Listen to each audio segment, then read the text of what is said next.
I'm the Pin Lady, and this is the Florida Caniac Perspective.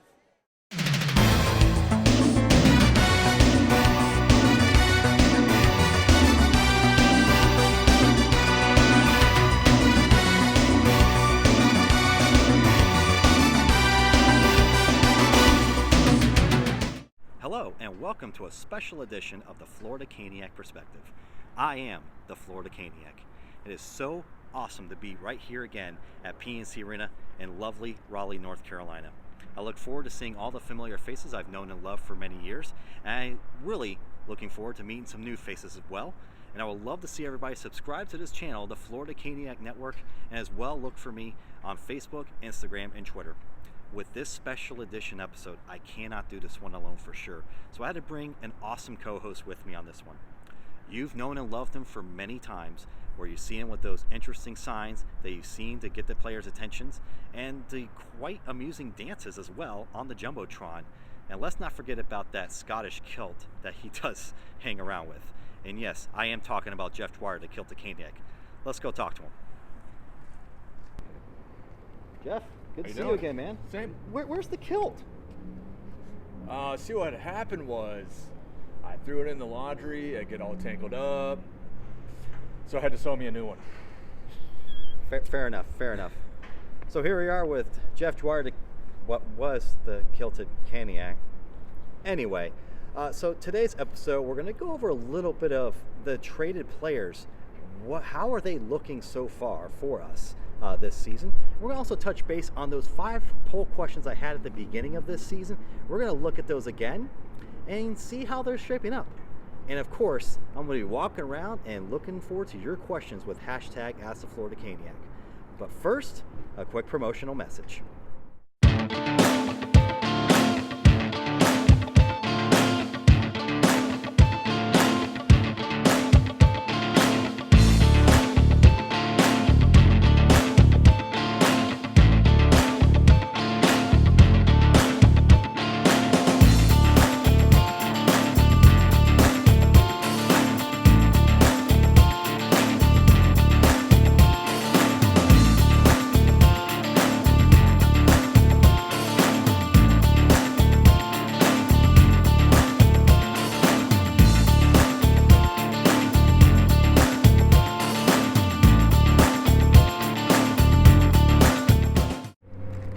Hey, funny running into you here.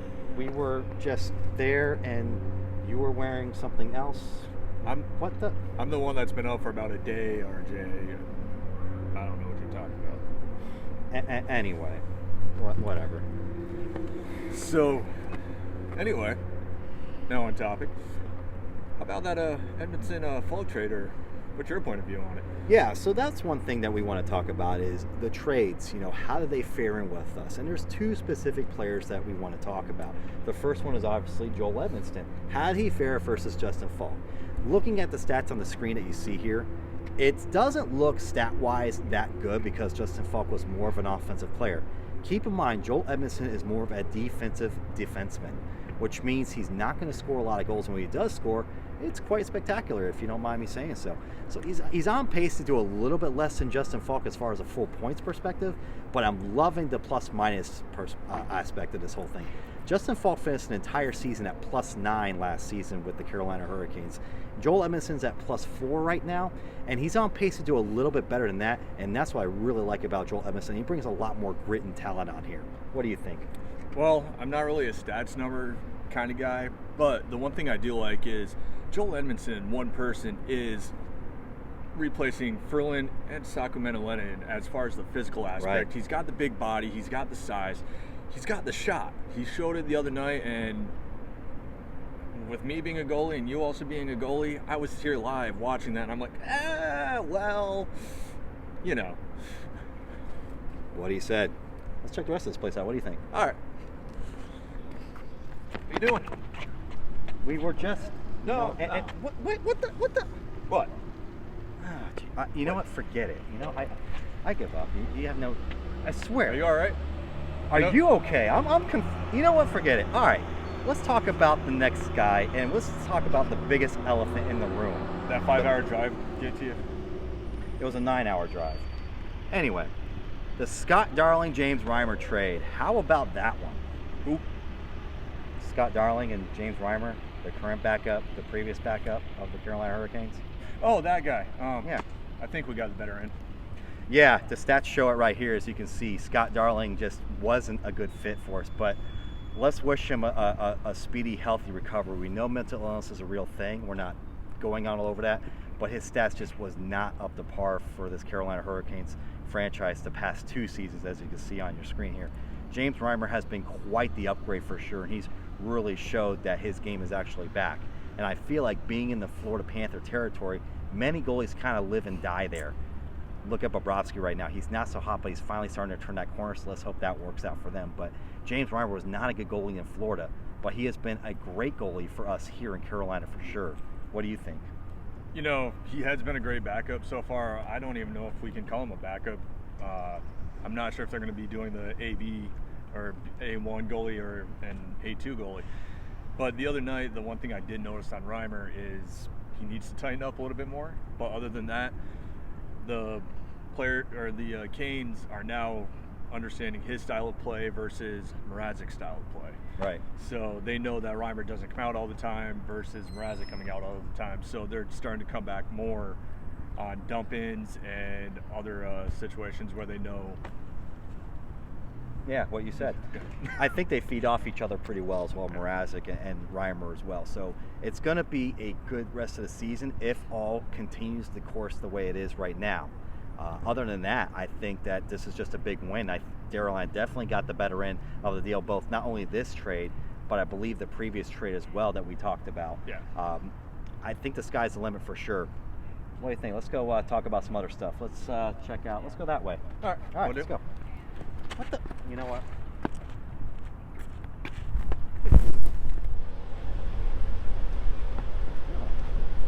I think we went around a complete circle. You were just with me. Why are you saying hi?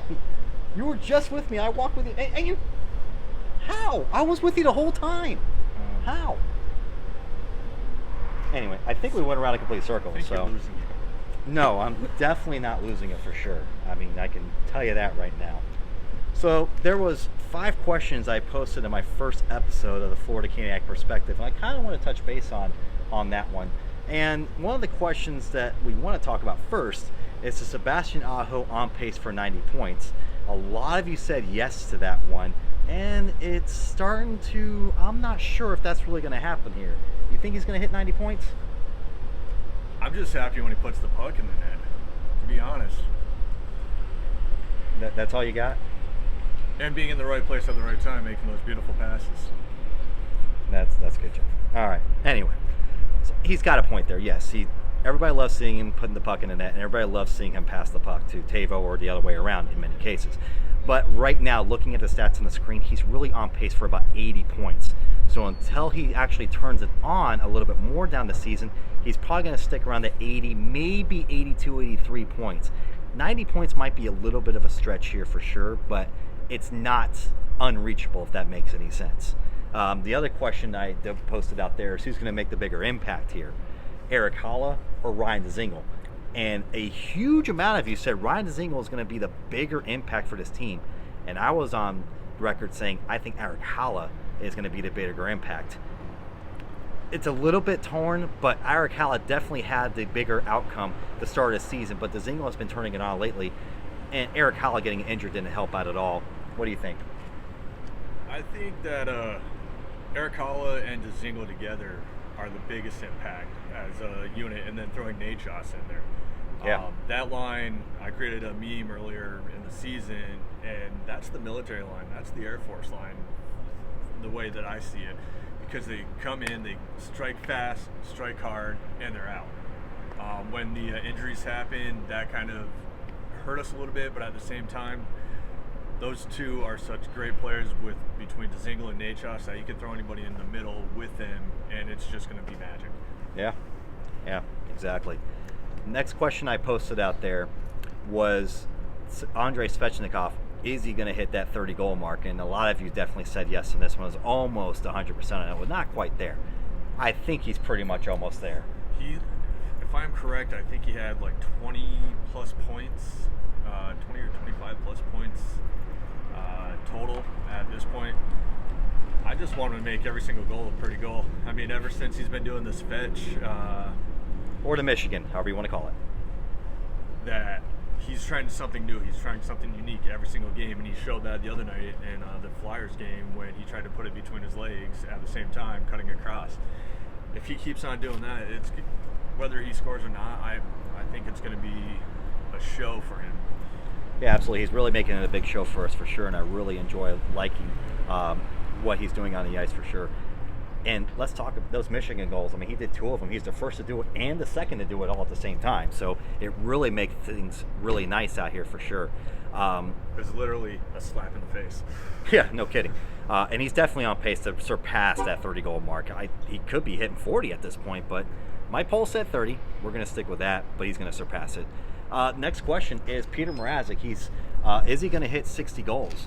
Or 60 games, I'm sorry, 60 games. So that is the question of the day. And Reimer's not played a whole lot of starts, so it does look like Peter Mrazek could hit that 60-game plateau. I think he will.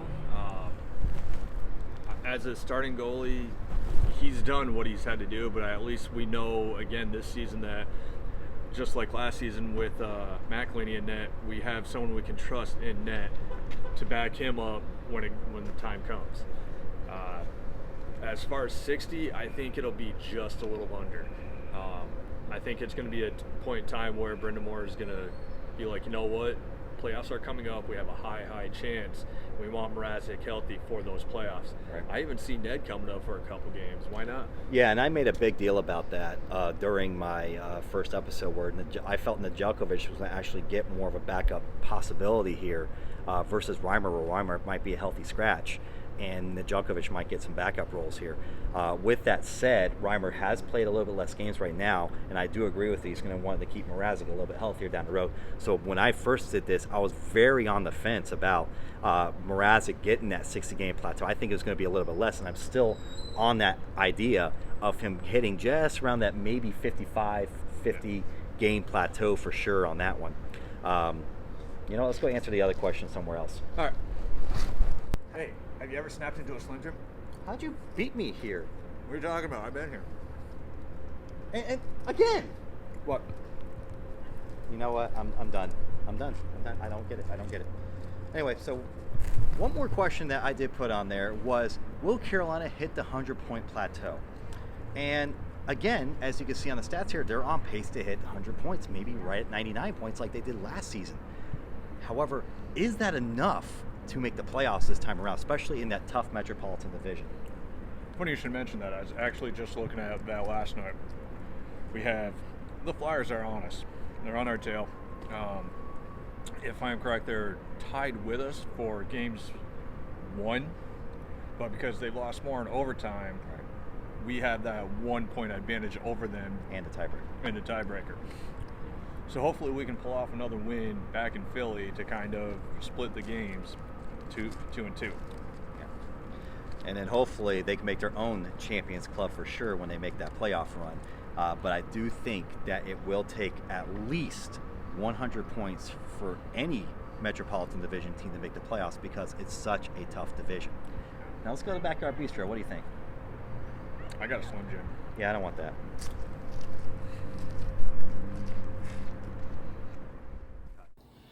I love living in the Sunshine State, but man, sometimes it just gets too hot to wear a hockey sweater year-round service. Dude, you're gonna love this shirt I got from Bench Clears. What's Bench Clears? Bench Clears created a shirt much like the hockey sweaters we wear today, but without sleeves and easy for you to enjoy outdoor activities. But I could just roll my sleeves up, right? Dude, that's definitely not making a fashion statement at all. But this is a fashion statement. You could do great activities like these. You can't do yard work in your hockey sweater. While Bench Clears, you can represent your NHL team in flying colors. Grilling is a mess when you have those sleeves on for the big hockey game, but here in the Sunshine State, it's a must-have for your outdoor activities, especially with those meats. You can even hold your baby. 100% polyester material makes it completely machine wash safe, and these colors won't fade at all. You'll truly love your outdoors again with this officially licensed product by the NHL. Get yours today.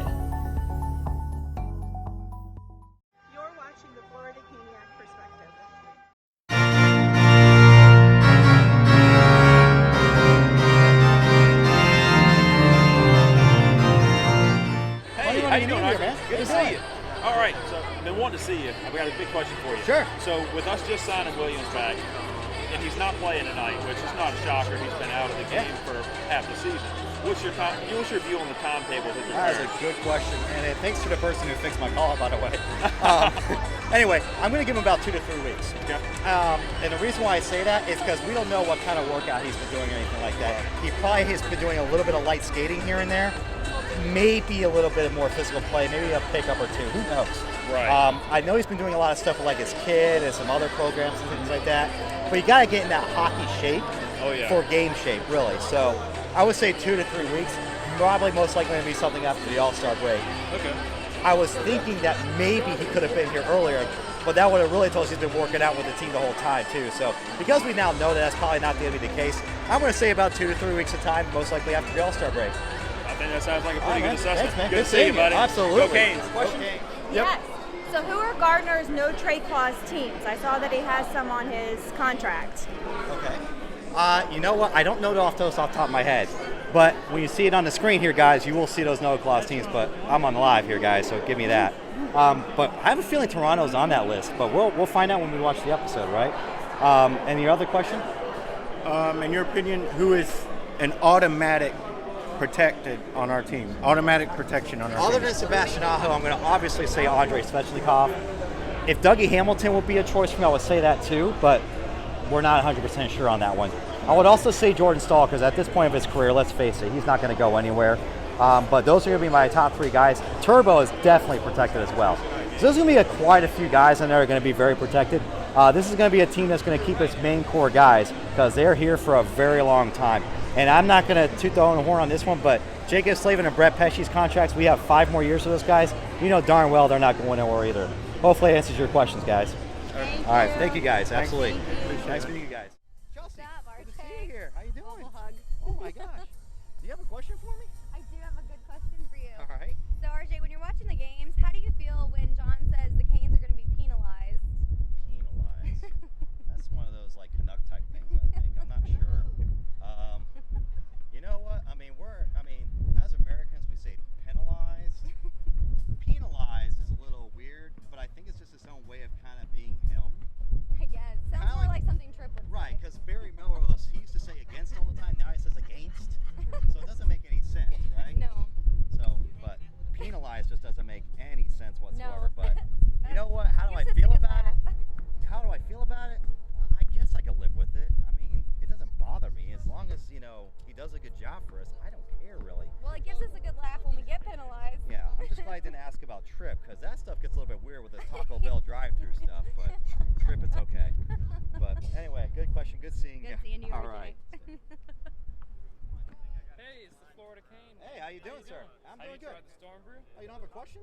No, no question, man. You're just Oh, you know what? I've been wanting to try this forever. Storm Brew, the Carolina Hurricanes official beer. Haven't tried this yet. Let's see what it's all about. I was gonna say, try Good God, man. What's going on here? Oh, I'm torturing a friend of mine, Rich, that wants my Hurricanes hockey tickets and is not getting them. Sorry, dude. Yeah, Anyway, do you have a question for me? I do. I'm excited about Justin Williams' return, but Who I'm is it? wondering how Justin Williams being in that locker room will affect the team morale. That is a good question here. Simple enough. This guy is going to bring so much more morale. The moral support's going to be there 100% of the time. He already knows this team. There's no ifs, ands, or buts about it. There's not going to be a captaincy change or anything like that. Nobody does that nowadays. This is very similar to when Mike Fisher came back to the Nashville Predators back a couple years ago. So when you see somebody like this comes back, everybody's familiar with the guy, everybody's very excited about it, and you've seen the interviews that they just can't wait to see him back on this roster. As far as when he's going to get on the ice, I already answered that question from somebody else, but it's going to be tough, but it doesn't matter. He's going to be in that locker room no matter what. Healthy scratch or on roster no matter what. This is a good sign for this team, and it's going to really boost and help those guys to actually have the letters down the road. So I hope that answers your question. And It does. as Thank always, you so good much. seeing So you. good to see you. Absolutely. Take care. So even though it's kind of raining a little bit on us here, Jeff, it's been quite an eventful weekend. What do you think?